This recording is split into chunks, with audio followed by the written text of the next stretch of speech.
The stale glow of the emergency ward at Bayview District Hospital gave no warmth. It flickered just enough to remind anyone beneath it that time hadn't stopped, no matter how much they wished it would. The ward smelled of antiseptic, rusted air conditioning, and something deeper, something too human to name. Machines clicked, beeped, and whispered their quiet language of survival. In bed 9, a woman lay unmoving. Pale, thin, alive, but only just. Amaka, 38 years old, had weathered more storms than the walls around her. Once tall and radiant, she now looked smaller than her own bones. Her lips were cracked, cheeks hollow, collarbone sharp as a blade under the faded gown. A clear oxygen mask covered her face. Her body barely lifted with each breath, like a candle clinging to its last flicker of wax. By her side stood Zama and Zatsi, 12-year-old twins with bare feet and eyes far older than their years. Their hospital gowns hung loose. Their toes curled against the cold linoleum floor. Their mother's hands rested in theirs, both girls holding on as if their touch could will her back from the brink. Neither of them cried anymore. They had cried themselves dry. They didn't need the doctors to explain cardiac failure or blocked arteries. The only sentence that had rooted itself into their minds was brutally simple. She won't survive without emergency surgery. The procedure is 450,000 rand. It might as well have been 450 million. Numbers like that belonged in magazines or government budgets. Not to them. They'd never held more than 100 rand at once in their lives. Most days, they didn't know if they'd eat at all. They had lived under the N2 bridge for almost 2 years now, in the dusty shadows between Durban's wealth and waste. Their father? A rumor. Their mother never spoke of him. It didn't matter. Thandao had done everything for them, carried them, fed them, shielded them.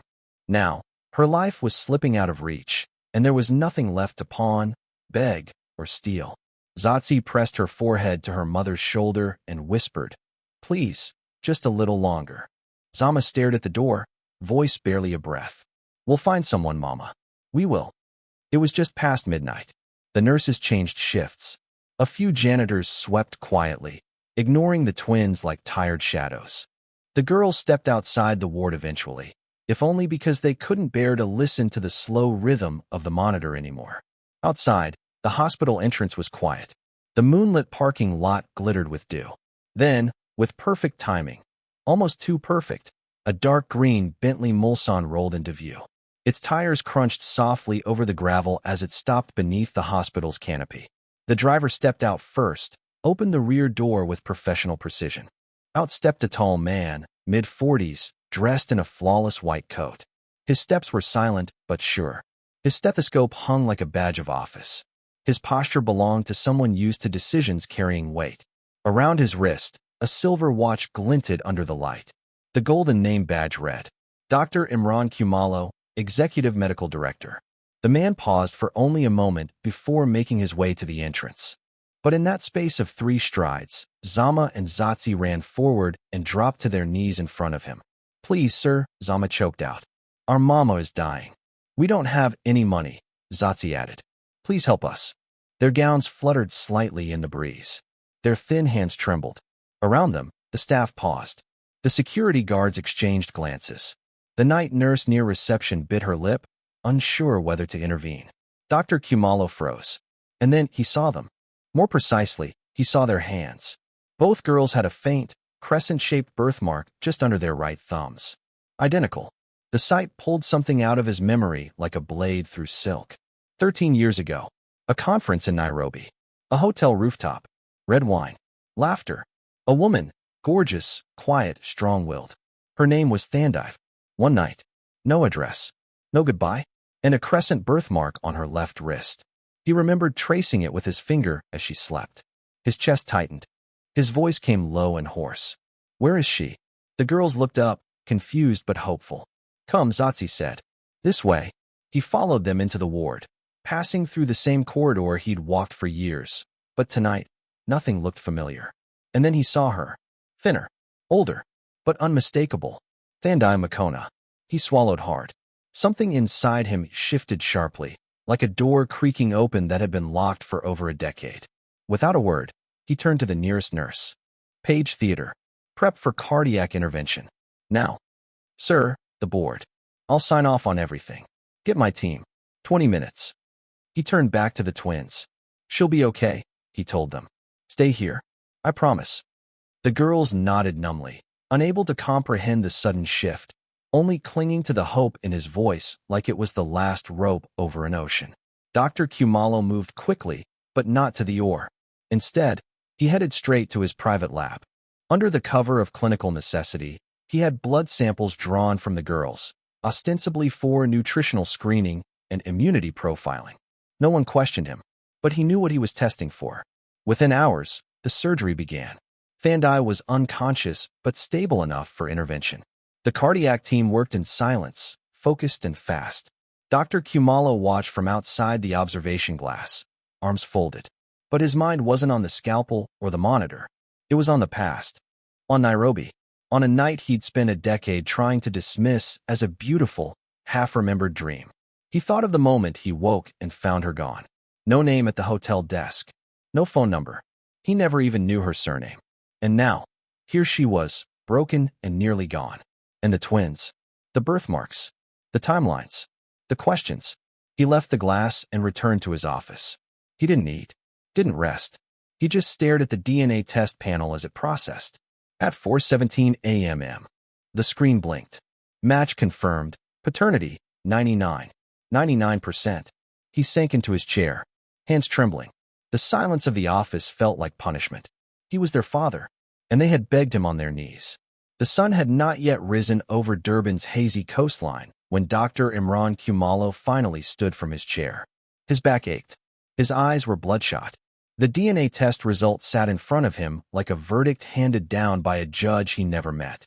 He was a father, twice over, to children who had slept under a bridge, begged for help in hospital gowns, and knelt before him while he walked into a building like a king unaware of his own kingdom. He walked slowly out of his office and down the corridor, still in his white coat, though the collar now felt tighter. He stopped by the nurse's station and asked for the twins. They had fallen asleep on a plastic bench, curled against each other, like puppies in the corner of a storm. He woke them gently. You're both okay, he said. I just want to do a quick checkup. Vitamins, hydration, make sure you're strong. They nodded sleepily. He didn't explain. He didn't say, I took your blood. He didn't say, you are mine. Not yet. The tests took less than 10 minutes. He ordered clean clothes for them, warm food, blankets. He told the nurse, make sure they don't leave this floor. They're under my care now. The nurse blinked. Are they relatives? Imran paused. In a way, he said. By the time the sun crept into the sky, Thandai's surgery was over. She survived, though barely. The cardiac surgeon shook his head and said, a few more hours and she wouldn't have made it. Imran watched her as she was wheeled back into the ward. Her face looked more peaceful now. The tension had lifted. Her chest moved with the mechanical rhythm of the ventilator. Life, fragile but intact. The girls were brought into the room. They gasped when they saw her, still alive, connected to tubes, but warm, breathing. Zama gripped the rail. She's still here. Zotzi began to cry, quietly. They didn't know who saved her. Not yet. Not really. Imran stepped out and returned to his office. He had barely sat down when his phone buzzed. A message from the hospital board. Excellent work last night, Dr. Kumalo. The family is lucky to have you. Press wants to speak after morning rounds. He ignored it. No media recognition could touch what had just been revealed. This wasn't about reputation anymore. It was about responsibility, regret, reckoning. He thought of his ex-wife, Nadia, a quiet, intelligent woman who had begged for children for years. Their marriage had withered from the pressure. Tests were inconclusive. Frustration turned to blame. She accused him. He didn't fight back. They separated. Quietly, politely. 6 months ago. And now 2 daughters. Daughters who had been right under his nose. Daughters he didn't raise. Daughters who could have died yesterday if he hadn't stopped to look twice. Thandai woke slowly. The ceiling above her blurred in and out of focus. She felt the oxygen mask first, then the dull ache in her chest. She tried to move, but groaned from the pain. A soft voice whispered nearby, Mama? She turned her head slightly. Through the fog, she saw Zama and Zotzi sitting beside her, freshly dressed, hair brushed, holding juice cartons like sacred relics. She blinked again. You're okay, Zotzi whispered. Thandai nodded weakly. Her voice was a whisper. The doctor? Zama smiled. He saved you. He paid for everything. Thandai's heart skipped, not from fear this time, but recognition. What doctor? The one with the nice shoes and the serious face. Zatsi giggled softly. He looks like someone from a TV show. Thandai's face paled further. A chill ran through her chest that had nothing to do with the surgery. What's his name? The nurse answered from the foot of the bed. Dr. Kumalo. Imran Kumalo. Thandai closed her eyes. It couldn't be. She turned her head toward the wall, unable to speak. Not yet. Memories crashed into her skull like waves against rock. That night in Nairobi. The way his voice sounded when he laughed. The soft look in his eyes when he asked nothing of her except her name, one she never gave. She had disappeared before dawn, thinking she was saving him from a mistake. And now, years later, here he was, walking into her life at the exact moment it was supposed to end. She began to cry. Later that morning, the door opened slowly. Dr. Imran Kumalo stepped into the ward like someone entering a cathedral. His coat was off now. He looked smaller, older, more human. Thandai looked up.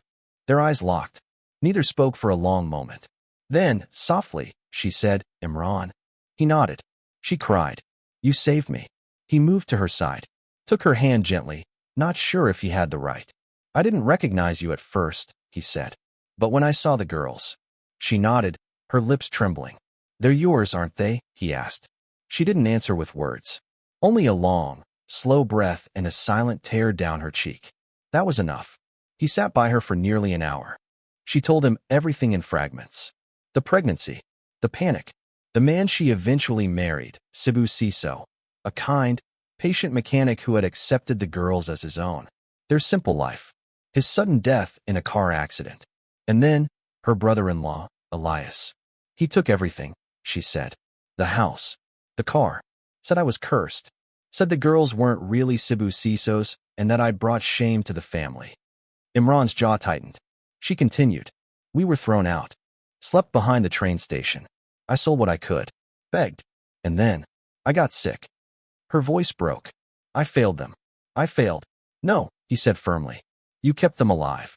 They begged strangers on the street. They ate from trash cans. While you were saving lives in this very hospital. Imran looked away. I didn't know. I didn't try to find you, she admitted. I was ashamed. I searched, he said. I didn't even know your last name. You disappeared. The silence between them wasn't angry, just tired, deep. Then Thandai asked quietly, why did you do it? The surgery? He looked at her. I saw the marks. The same crescent birthmark I have. Then I saw your face. I knew. She looked at him, eyes wide. You ran a test, didn't you? He nodded. They're mine, he said. I have daughters. Her lips curled into something that was almost a smile. You have no idea what kind of daughters they are. He looked at the girls, playing quietly in the corner now, eating bread rolls like royalty. I think I'm starting to find out. That evening, he brought them to his home, not as guests, but as family. The Maconas stepped out of a cab and stared at the mansion in La Lucia, a coastal suburb far removed from train stations and soup kitchens. The girls gasped at the glass walls, the koi pond, the staircase that spiraled like a sculpture. Thandai stood frozen. This is too much, she whispered. It's not enough, Imran replied.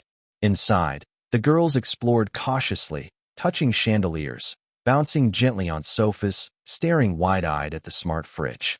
Thandai sank into an armchair and watched them with a face she hadn't worn in years, peace. Imran stood by the window, arms crossed. I missed 12 years, he said. She looked at him. You didn't know, but I do now. She hesitated. And Nadia, she asked. She's gone. Left before this. Thandai looked down. So what now? Imran shrugged. Now we figure it out. One day at a time. She nodded slowly. Her daughters danced barefoot across polished tile floors. And for the first time in a long, long while, she allowed herself to believe. Maybe life was not done with her yet. It had been 9 days since Thandai and her daughters moved into Dr. Imran Kumalo's home, but the reality of it still clung to them like something too soft to trust.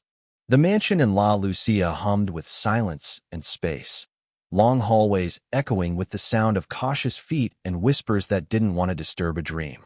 Zama and Zatsi now wore matching navy blue school uniforms with polished black shoes. Their hair had been braided professionally. Their backpacks carried tablets instead of torn notebooks. And their new school, a private institution nestled between the hills and the sea, felt more like a museum than a classroom. Their first morning, they had stood frozen at the school gate, clutching each other's hands. "This doesn't feel real," Zama had whispered. Zatsi didn't answer. She just stared at the enormous fountain near the entrance and swallowed hard. Inside, the teacher introduced them to the class. "These are Zama and Zatsi Kumalo," she said with a gentle smile. "Let's welcome them." Zatsi blinked. She didn't correct the surname. Neither did Zama. It was strange, wearing the name of a man they barely knew. But there was something about it that made their chests sit higher. For once, they were not invisible. At home, Thandai was healing. Her cheeks had begun to round again. Her walk had strength. She still sat quietly most days, watching the garden, learning the layout of the house like someone unsure if they were allowed to stay. But the color was returning to her skin, and her laugh, though rare, sounded like something newly born. Imran kept his distance. He never pushed. He gave her space, only entering conversations when invited. And yet, he was always nearby. He read reports in the study while she napped on the veranda.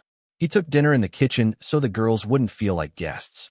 He helped Zatsi fix her tablet, taught Zama how to boil eggs. The small things. They were building something unspoken. But not everyone had let go of the past. On the 10th evening, a knock came at the gate. One of the security guards called through the intercom. "Sir, there's a man outside. Says his name is Elias Makona." Imran stiffened. He had heard the name before, from Thandai's lips, cracked with grief. He walked to the front hall himself. Elias was brought in between two security officers. He looked older than his 40-something years, his clothes dusty, but his face smug. A man who had lost power, but not venom. Thandai stood frozen behind the staircase, watching. Well, Elias smirked. "I see you've landed quite comfortably. Fancy house. Dr. Husband. What's next? A TV interview?" Imran stepped between them. "You're trespassing," he said flatly. "Leave." Elias sneered. "You think I care about your threats, Dr. Moneybags? That woman was my brother's wife. Those kids are not your concern." Thandai moved forward now, her voice cold. "You took everything from us," she said. "You left us under a bridge." Elias didn't blink. "And yet here you are? Maybe I did you a favor." Zama appeared from the hallway. "Mama?" Thandai turned quickly. "Go upstairs." Zatsi followed, confused. Imran nodded to the guards. "Escort him out. If he returns, the police will be called." As Elias was dragged out, he turned back with a twisted grin. "You think this is over? Blood always comes back, even when you scrub it clean." Then he was gone. That night, Thandai sat alone in the garden, fingers curled around a mug of tea she hadn't touched. Imran joined her quietly. "He won't be back," he said. She didn't look up. "He used to be kind. Before my husband died. Then something changed. I think he always resented me." "Do you want to press charges?" "I don't want revenge," she whispered. "I just want my daughters to sleep without fear." Imran looked at her. "And you?" She finally met his gaze. "I'm tired of surviving." He nodded slowly. "Then let's build something better." By the end of the month, things began to settle. The girls thrived in school. Zatsi joined the chess club. Zama auditioned for choir. Thandai began volunteering at the local community clinic, her nursing skills slowly returning. One afternoon, Imran called her into the study. She arrived wearing a cream blouse and navy trousers, her hair tied back. She looked like herself again. "You wanted to see me?" He stood by the window. "I've opened a formal investigation," he said. "Into Elias. I hired private investigators. They found witnesses, bank records, fraudulent property sales. He stole everything legally, but immorally." Thandai sat down. Her voice was quiet. "Why are you doing this?" Imran turned to her. "Because you didn't deserve any of it. And because the girls deserve peace." Tears welled in her eyes, but she wiped them quickly. "You're a better man than I ever gave you credit for." He smiled faintly. "That's generous. But I'm trying." The next day, Elias was arrested. Bank documents, eyewitnesses, forged signatures. He laughed as the police cuffed him, but the media coverage turned him into a villain. The man who stole a widow's home and left her daughters on the street. Justice was slow, but it had arrived. That night, Zama and Zatsi danced barefoot in the living room. Thandime watched them with a soft smile. Imran stood beside her. Do you think they'll forgive me? She asked. For what? For not telling them sooner. For hiding you from them. They don't need apologies, Imran said. They need today. Thandai looked at him, and for the first time, she allowed herself to believe she had a future. Several weeks passed, and the house in La Lucia felt less like a mansion and more like a home. Laughter returned. The furniture was no longer polished with silence. The smell of stew and roasted maize filled the kitchen. And in the evenings, when the sky turned orange over the ocean, Zama and Zatsi sat curled up on the couch beside Thandai, whispering school gossip, while Imran quietly read nearby, pretending not to listen but smiling to himself. It was a kind of peace none of them had known before. But peace has a way of waking memories. One evening, after dinner, Imran invited Thandai to the study. She wore a soft maroon dress and slippers that made no sound as she walked. Her face had lost the sharpness of survival. She looked younger, somehow, more like the woman who once disappeared into the Nairobi night. You called, she said lightly. He gestured to the couch. She sat. He didn't speak immediately, just handed her a white envelope. What is it? She asked, cautious. Justice. She opened it. Inside were documents, legal papers, court filings, and at the top, a full case file against Elias Makona. He'll be in prison for a long time, Imran said. His confession, the witnesses, it's solid. Thandai stared at the papers, her hand trembling slightly. I never thought this day would come. Imran sat beside her. You're free now? Really free? She nodded slowly, still not smiling. There's more, she said, her voice low. Imran turned toward her. She looked up. The night Elias threw us out. He said something. Something I didn't understand then. He said, Sibu Siso never died by accident. Imran stiffened. She continued. He said he used something dark. Traditional. He hated Sibu for protecting me. For accepting the girls. Imran's jaw tightened. That man deserves more than prison. Thandai looked at him. I don't want revenge. I want peace. But I want the truth known. For Sibu. For my daughters. You'll have it, Imran said. He stood, walked to the window, and stared out. I want you and the girls to stay here, he said. Not as guests. Not as anything temporary. As my family. Thandai blinked. What are you saying? I've missed 12 years. I can't get them back. But I have today, and I want to use it. For you. For them. She looked down at her hands. What about your past? She asked quietly. Your wife. Nadia is gone. That chapter is closed. Silence settled between them like soft fog. Then Thandai whispered, So what now? Imran turned and smiled. Now we live. That weekend, the girls sat on the balcony in matching pajamas, brushing each other's hair. Do you think this is forever? Zama asked. Zatsi looked out over the coastline, the city lights glittering like broken stars. I don't know, she said honestly. But for the first time, I'm not afraid to hope. They didn't know that just beyond the walls, someone else was watching. A car parked beneath a dead streetlight. A man inside. Elias, now free on bail. He wasn't finished. Not yet. The trial was scheduled for December. Until then, Imran increased security. Guards rotated in shifts. The girls were always escorted to school. Thandai wasn't allowed to visit the market alone. Just until it's over, he said. She didn't argue. Instead, she focused on the girls.